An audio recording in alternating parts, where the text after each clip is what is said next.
Reka twongere tubasuhuze kandi tubahereze ikaze mwebwe n'ubundi mutugaragariza ko tuba turi hamwe. Hari haciyeho kabiri mu by'ukuri ntabagira icyo bagezaho ntagaragara imbere ya kamera, ariko kandi noneho nongeye nagarutse kabisa kugira ngo twongere dusangire cyangwa se tujye tubwirana uko situation ziba zimeze muri axe nyinshi, haba muri Repubulika Iharanira Demokarasi ya Kongo ariko kandi no mu karere k'ibiyaga bigari muri rusange. Tuzanye amakuru menshi, tugiye kugaruka ku bya Uvira tumaze iminsi ndetse tugarukaho tubabwira ibya Generali de Brigade Gasita Olivier ukomeje mu by'ukuri kugeza amagingo aya ngaya. Ubu tuvugana turi muri studio, ntabwo arava mu mujyi wa Uvira. Bimeze biteye, uwo bita Justin Bitakwira amukubiseho icyitwa umuripuko ukomeye cyane, turaza kugarukaho muri aya makuru. Justin Bitakwira muramuzi, ni umwe mu bafite ingengabitekerezo yo ku rwego rwo hejuru, ariko kandi n'umwe mu bahezanguni bo ku rwego rwo hejuru, ariko banga cyane abaturage b'abakongomani bo mu bwoko bw'abatutsi, ariko kandi wagera ku bwoko bw'abanyamurenge nabwo cyangwa se ku baturage b'abanyamurenge agasya atanzitse. Turabigarukaho tubabwire umuripuko akoze kuri Generale Gasita Olivier. Turagaruka ku mirwano ikomeye cyane ikomeje muri axe ya za Kibati, aho imbunda ziri mu bwoko bwa Katyusha y'imitutu hafi 12 Druztibe ikomeje gusheringa, iri kurasa, ariko amakuru yangeragaho mu kanya yambwiraga ko hari yamaze kuba iraswa ndetse iratwikwa, yari hejuru y'imodoka ya Land Cruiser aho yari iri kurasira, yamaze kuba itwikwa. Amakuru angezeho mu kanya, imboni yanjye imaze kuba imbwira yuko ariko babigenje. Pinga amakuru atugera aratubwira ko hakomeje kubaho icyo dushobora kwita infiltration. FDL zikomeje kuva muri Pinga ziza zinjira mu mujyi wa Goma, n'undi ngo nabatazwi naba amashusho yabo atamenyerewe, nibo bari kwerekezwa ahangaha. Abangaba bari kuza nta bikoresho bafite, ariko bikaba biteye impungenge cyane kuko uwo fire ameziri bazagenda biyongera, n'ubundi umutekano ushobora kuzaba muke. Tugiye kubigarukaho, hanyuma tuze kuba twerekeza Inyanzare, imirwano ikomeye cyane yabaye Inyanzare ku munsi w'ejo, ndetse n'icyo yasize navuga itanze kome ripoti ya risasi na mageruhi. Narimo mbona mu kanya umuvandimwe apostinga hariya witwa ngo ni majoro, uyu bakaba bamwita Majoro Bahati wa SMCF FDP, waje kuraswa akarasirwa muri biriya bice. Ni imboni yacu tubana ndetse no ku rubuga uba ukurikirana amakuru yo muri axe ya Bwito cyane, ariko natwe drone zacu ziba ziri hariya hejuru. Bimeze bite Nyanzare, bimeze bite Gikuku, bimeze bite axe ya Kibirizi n'ibindi bice bigiye bitandukanye. Aho ngaho hose twagerageje kwakubita icyumvirizo ndetse n'igitoroshi cyacu, turabigarukaho. Uwo bita Sylvain Ekenge akubise umuripuko nawe kuri Gasita. Ni ukuvuga ngo hari ukuntu FRDC iri kumuvugaho, n'ukuntu icyo nakwita nka Assemblée provinciale nationale cyangwa ubwo irimo abo bita ba Justin Bitakwira, icyo bari kuvuga, ndetse n'abaturage bo mu bwoko bw'abapfurero n'abanyintu ndetse n'ababembe. Bivugwa ko uwo bita Furusi Kabwe ushobora kumusimbura ahangaha akomoka mu bwoko bw'ababembe. Ndaje byose mbyinjiremo. Murabizi ko iyo namaze kuhagera kabisa, buri kamwe kose tuba tugomba kugakora tukagacukumbura ndetse tukabiva imuzi n'imuzingo. Ni amakuru y'igicamunsi. Wowe niba aribwo bwa mbere udufatishije ahangaha, turi ku Ntare Official, ni Ntare Official. Kora subscribe vuba vuba mu buryo bwihuse, niba koko utarayikora mu by'ukuri yikore, ariko niba warayikoze ni byiza cyane. Kora kuri like aho hepfo ku kiganza kabisa, hanyuma mu posting ibiganiro byacu nyabona, dukomeze twubaka umuryango mugari, tuboostinge turebe ko dushobora natwe kugera mu by'ukuri ku rwego natwe twifuza. Hanyuma wenda icyo nshobora gutangiriraho ubu ngubu igihari nuko ngiye gutangira mu mujyi wa Uvira. Ndaza kubabwira iby'iriya Katyusha imaze kuraswa muri Walikale nyuma. Ahangaha muri teritware ya Uvira, mu mujyi rwagati wa Uvira. Ubundi Uvira en soi ni teritware, ariko inafite n'umujyi, nkuko bavuga Beni ikagira Beniville ikagira na Beni teritware. Beniville na Beni territoire na Uvira nuko nguko yabaye proclame comme ville, ariko hari igice cya sheferi kigize territoire ya Uvira, imwe muri territoire zigeze kuri 7 hagati y'7 n'8 zigize intara ya Kivu y'Amajyepfo, niba wenda ngerageje kubibara neza. Uyu mujyi wa Uvira ni umujyi kugeza amagingo dushobora kuvuga ko ari umujyi washyizwe muri guma mu rugo. Ni guma mu rugo yatangiye, uyu ni umunsi wa 4 wa guma mu rugo mu mujyi wa Uvira rwagati. Twagiye tubigaruka tubabwira ko ni guma mu rugo, ni journée ville morte nkuko bakunze kubivuga, ni umunsi nta kazi kemerewe gukorwa, ni umunsi imodoka ziba zitagomba kugaragara, ariko ibintu bikomeje kwinubirwa n'abaturage baturiye uyu mujyi, bakavuga ko mu by'ukuri biriya bintu biri gukora ntacyo bishobora kumara, ntacyo bimariye abaturage, ari kwirevoluta gusa bigatuma abaturage bicwa n'inzara, ndetse abandi abana ntibajye no ku ishuri. Murabizi ko tariki imwe aribwo amashuri yatangiye ahangaha muri Repubulika Iharanira Demokarasi ya Kongo, nubwo icy'amashuri nacyo turi buze kugikomozaho cyo AFC yandikira guverinoma ya Kongo Kinshasa. Ahangaha General Olivier Gasita wazanywe ahangaha kuri nomination, itegeko rigatangwa ngo aze abe observance hano muri Kongo niko babyita. Ubwo ni ukuvuga ngo ni commandant des opérations adjoint chargé d'administration et renseignement. Ndumva ari nkuko imiyoborere n'ubutasi, kuko niwe uba wungirije titulaire, niwe wungirije commandant region 33e region cyangwa si akarere ka 33. Iyo tuvuze akarere ka 33, iyo gatatu ibanza ni 3e zone de défense, iyo gatatu ikurikiyeho ni 3e région militaire. So birakomeza bikagenda kugira ngo bikompoze unité, biramanuka bikava ku zone de défense bikarinda bigera kuri bataillon. Ukabona ni nk'imibare umva ngo ni 3e zone de défense, 3e région militaire, je sais pas brigade ya kangahe intégré, uryo niko bagenda babibara. So kugeza ubu rero uyu Gasita waruje mu by'ukuri aje kuyobora, aje kungiriza uyoboye région militaire, yaje guhura n'ikibazo gikomeye cyane kuko ari uwo mu bwoko bw'Abatutsi. Rwandophone aswa, akaba n'umututsi, ariko cyane cyane akaba umunyamurenge. Umugabo rero kuba yageze hariya ngo Uvira basigaye bayita ville de résistance, ngo ni umujyi uzi kwirwanaho. Bavuga ko ngo AFC mu 23 yawunaniwe kufata.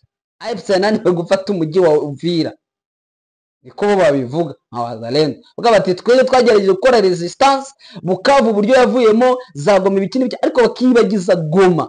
Hashize igihe kingari cy'urugamba rwatangiye ryari, Goma ivamo ryari, bakibageza ko Oscar Barinda yavuze ko inkoni yirigi. Byose bikorwa bitewe n'impamvu. Amakuru atugeraho ari kutubwira ko Gasita ubu tuvugana atari yava mu mujyi wa Bukavu, malgré uyu munsi wa 4 wa gatanu waguma mu rugo, kuguma mu rugo kw'abaturage ba Uvira ntabwo arava ahangaha. Nubwo mwagiye mukurikira amakuru ngo hari imodoka mwagiye mubona kuri social media, ndakeka no ku magroupe yacu twabishyizeho, aho mwagiye mubona imodoka nyinshi, cortege y'imodoka zigeze convoy zigeze muri 7-8 zari zivuye mu mujyi wa Uvira mu masaha ya mu gitondo zijya Bujumbura, ngo ni Gasita wari ujyanywe oya. Uyu ni chef d'état major général adjoint wa FDNB waruvuye yara mu Burundi, bari bafite inama kugira ngo bige barebe uko kino kibazo cyakemuka. So ubu ngubu rero ubu tuvugana ikibazo uko gihagaze nuko Gasita tarava ahangaha. Reka ntangire ku muripuko wa Sylvain Ekenge.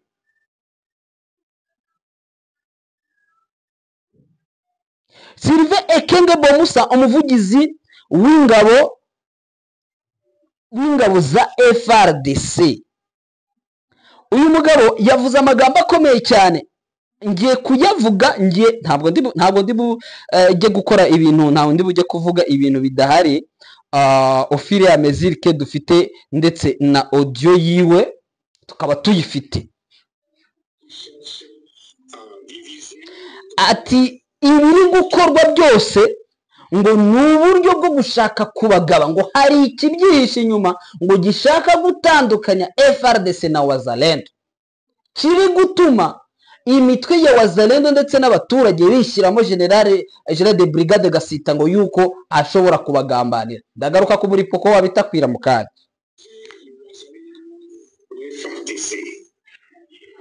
Uyu Sylvain Kege yavuze ko ijwi ntabwo riri gusohoka neza, ngo uyu General Gasita ngo numwe mu bavaya kombata, numwe mu basirikare beza igihugu Repubulika Iharanira Demokarasi ya Kongo ifite, ngo ndetse ngo utarigeze ugaragarwaho n'ubugizi bwa nabi ndetse n'ubugambanyi nimwe.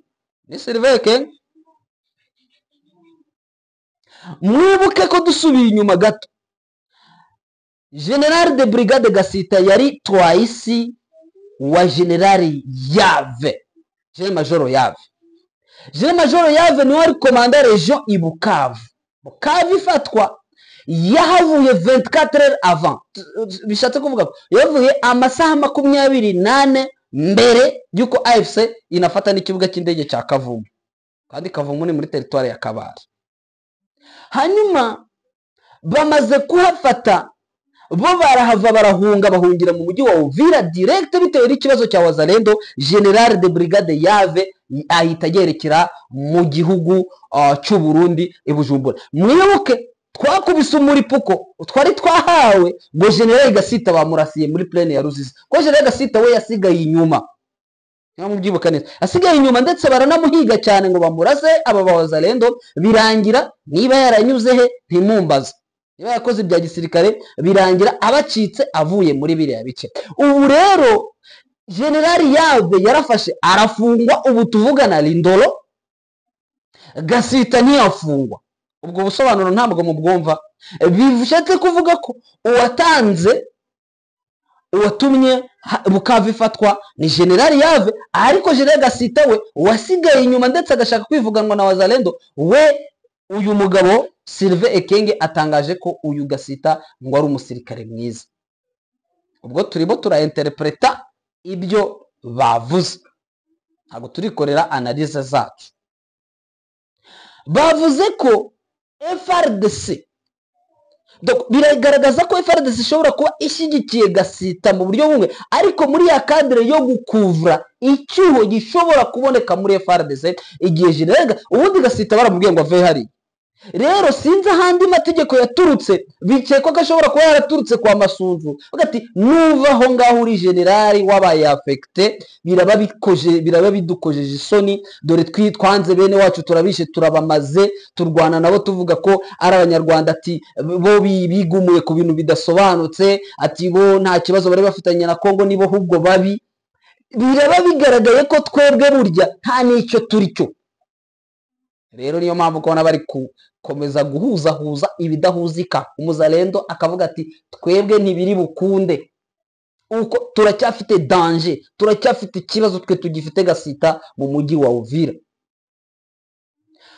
General Bitakwira Juste muramuzi, umwanzi wa mbere w'ikitwa Umututsi.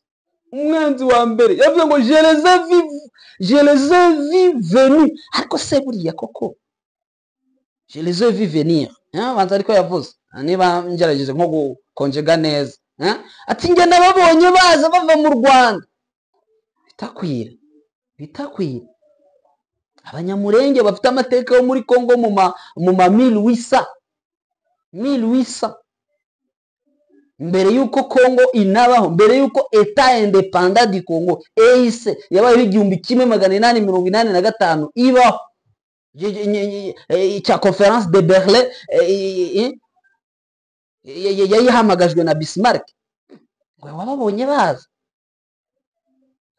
uretse wenda n'abanyamurenge na kelike Masiswa kutababonyera, n'abamasiswa bo muri 59 ntekereza ko utababonye.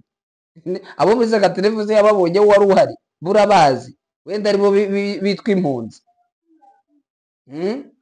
Ariko no hari abo mu ma 30, abo mu ma 1800 et quelques, igihe hari igihe ubundi ni ukuvuga ngo hari abantu badasobanukiwe ibintu by'amateka, wenda tuzajya dufata umwanya tukayasobanura.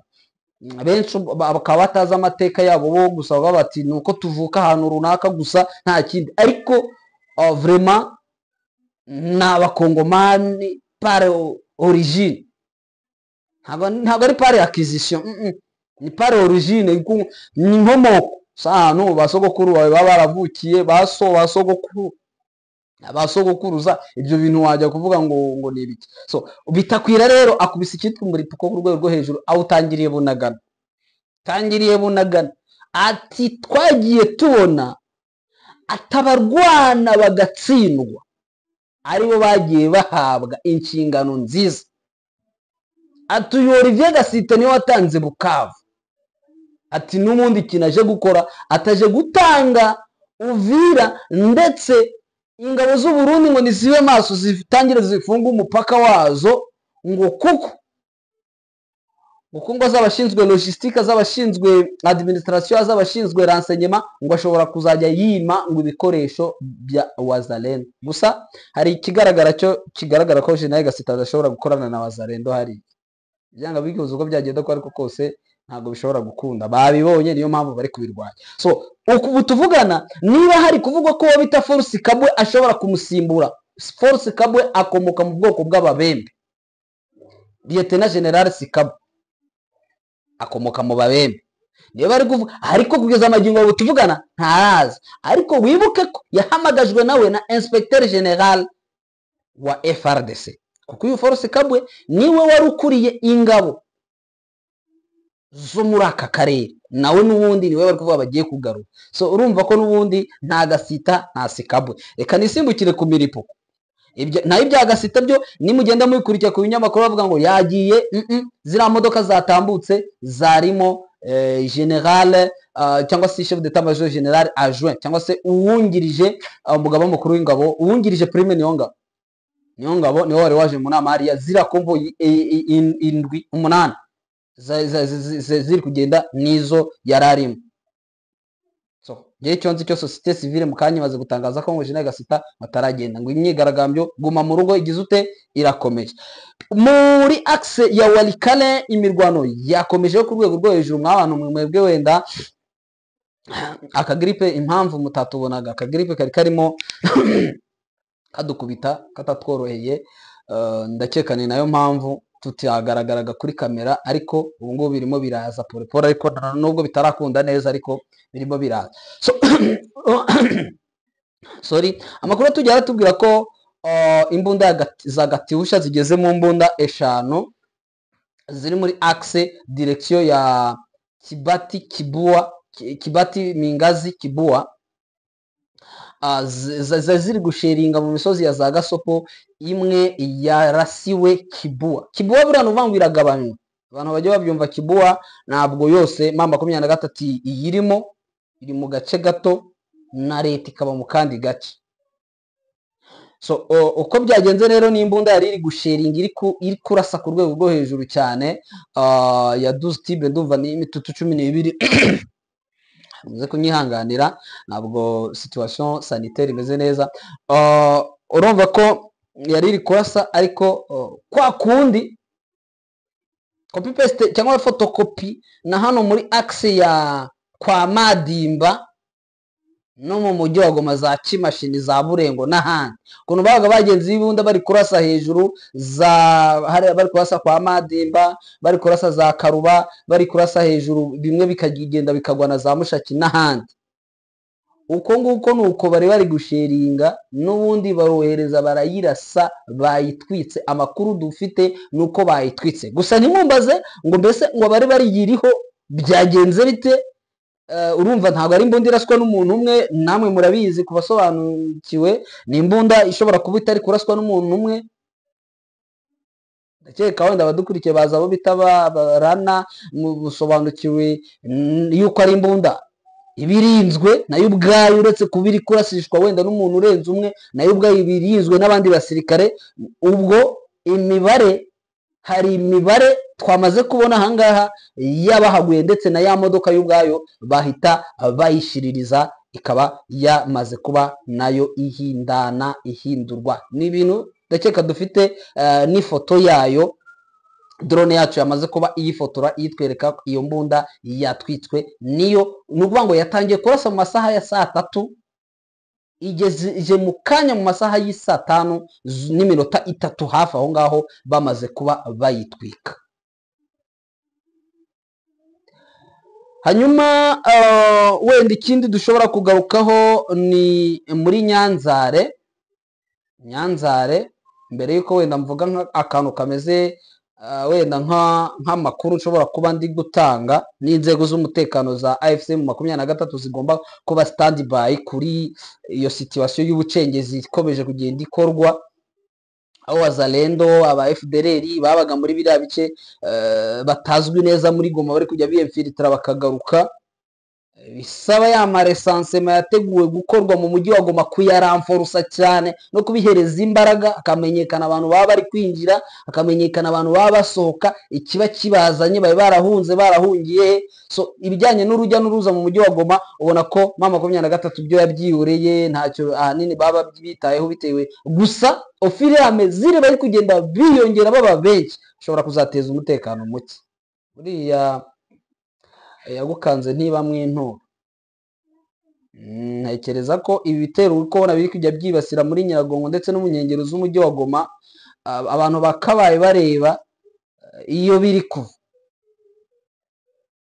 Bagiye bajya guhunga, ntibagiye bahunganye imbunda, bagiye bagenda babereye bazisiga. So akavi yavuye ayirangiwe uwavuye hariya asize inzu yakagenda agafata mugenzi we akamurangira tuzagenda ujye mu nzu muri quartier Mabanga, no nugera muri Mabanga ujye muri avenue runaka, cyangwa se tuvuga urugero bati ngewe uzagenda nugera muri quartier Kasika uzajye muri avenue du Fleuve muri nimero je ne sais pas nimero combien, iyo nzu niyo nzu yanjye, ugenda kwa chef de quartier, hanyuma uzashakisha abakomisiyoneri ukuntu nje mfite ukuntu nzabiyaranja, winjire uzasanga mwimbunda uzabyikore. Ibyo ni ibintu mu by'ukuri bihari kandi bitangiye kugenda bikorwa, bishobora kuzakontribuwa ku bijyanye n'umutekano muke mu mujyi wa Goma. Twebwe tuba twamaze iyo tumaze kulansa icyo bita cri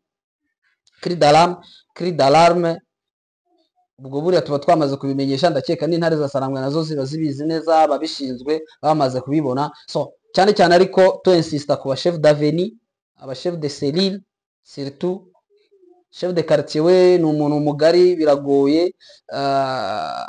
Gusa ya systeme bari bavuze ko umujyi wa Goma bashobora kuba bagiye nabyumvise nyakubahwa guverineri avuga ko umujyi wa Goma bagiye kugaba, aho usanga nka nyumba kuma afite nk'inzu yakagize inzu 100, ugasanga afite nk'inzu 400, 500, igihumbi, 1000 maison. Ntakiri nyumba 10, ntakiri 10 maison, yamaze kuba 1000 maison. So iyo nayo ni systeme abagombye kwihutisha, gusa wenda bigomba gukora uko byagenda uko ariko kose. Gusa icyo twavuga, iyo systeme ibyo byo biri gukorwa, abantu bahunze bari kuza, ntabwo tuvuze ngo babaze babafunge bagere bate, hari ukuntu agomba kuza ariko agakurikiranwa naho agiye, parce que Goma imaze kuzamo umutekano muri buriya buryo, kumva ko umutekano wabuzwa byaba bibabaje. Ubungubu abantu bari kurangiza 2 à 3 semaines, ukwezi ukabona kurirenze nta muntu wishwe n'urusato. Ayo ni amateka atarigeze abaho mu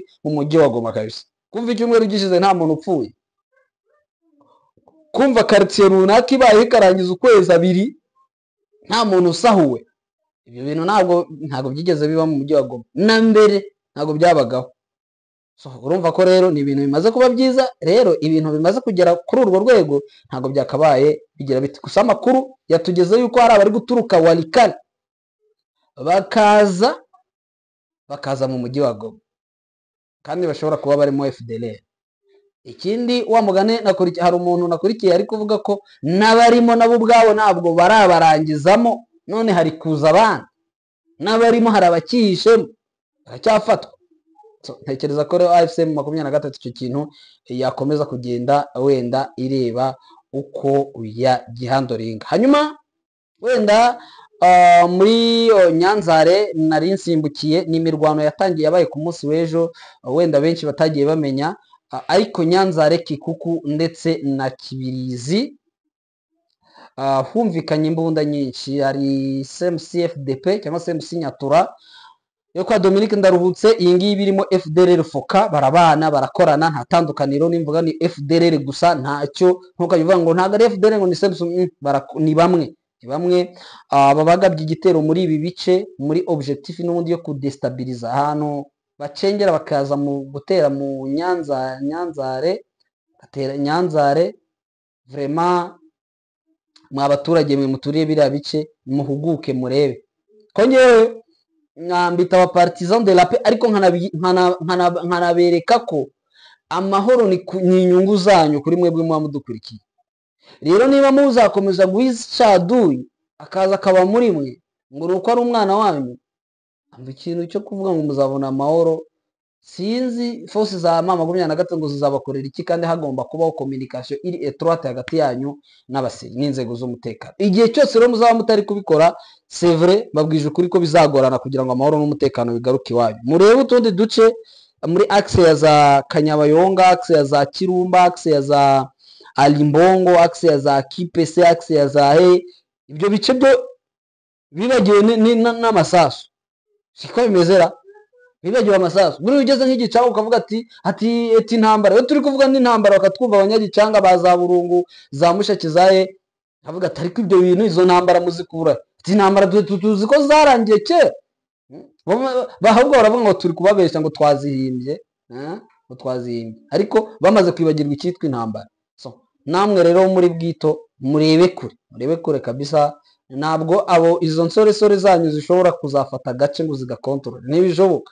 Ni ukubabuza umutekano kwa bakabaye bajya ahantu bazikosantra bakagerageza gukoresha mesure de resistance, naho n'amabandi.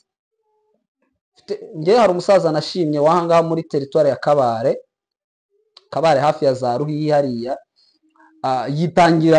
yitangira umwana we, uyu mwuzukuru plutôt, tanze umwuzukuru we wari ufite imbunda aramusheta n'umuhungu we, bose barabafata.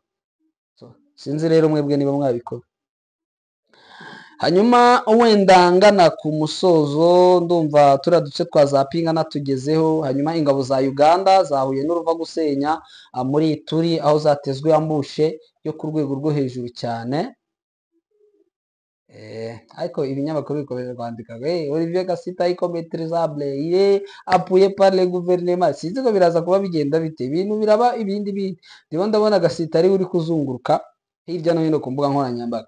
Hanyuma icyo nshobora kuvuga ni uko abasirikare ba Uganda babiri aribo bapfuye, ndakeka bo tubana ku rubuga ku mbuga zacu za WhatsApp mwabibonye. Ikindi wenda nshobora kuvuga ni uko icyorezo cya Ebola cyongeye kwaduka hano muri Repubulika Iharanira Demokarasi ya Kongo, cyane cyane wabo wa Chilombo muri Kasai. Cyongeye kugaragara. Iyi Ebola ni mbi cyane, wari ibyorezo bibaho yo nimbi biteye n'ubwoba. Hanyuma wenda icyo nshobora gusorezaho ni ikihe ko na nimugoroba ndaba ngarutse. Icyo nshobora gusorezaho mbona kirimo kirazunguruka uretse ni ya nama n'ubundi yibereye iri Lawrence Kanyuka muri Johannesburg muri Afurika y'Epfo. Hanyuma andi makuru ari kungeraho kano kanya ni uko wa mugabo Constant Mutamba nababwiye ukuntu Tshisekedi yavuze ko atagomba gufungwa, none aho afungiwe muri buriya burye ryo yatangiye kwiyicisha inzara. Yavuze ko ngo adashaka kurya, ngo ntabwo ari burye, ari kwiyahuza inzara. Nyuma bikavugwa ko kabisa Vital Kamerhe nawe ashobora kuvanwa kuba perezida w'inteko ishinga amategeko kubera nk'umuswahilifone. Hari inzandiko nagiye mbona zitari nkeya zamwandikiwe zivuga ko agomba kwegura. Ni byinshi. Reka rero mbashimire bakunzi b'Intare Official, nyabuna watwandikira kuri 0796610763 ubundi hanyuma tukagushyira ku mbuga dukoresha, imbuga nkoranyambaga zacu. Dufite amagroupe ageze muri 4 kandi akora neza, ari active, pana ya magroupe basinziriye, na amagroupe ari active kabisa. Wayagezemo wavuga uti Kamema hari abantu bari mu bice biba bigiye bitandukanye, axe nyinshi, uratwandikira ukatubwira aho uherereye, hanyuma tukagushyira ku rubuga, ubundi nawe ukajya ukurikirira amakuru ku gihe. Nyuma reka mbashimire, amakuru yacu yo nakagaruka. Ciao ciao.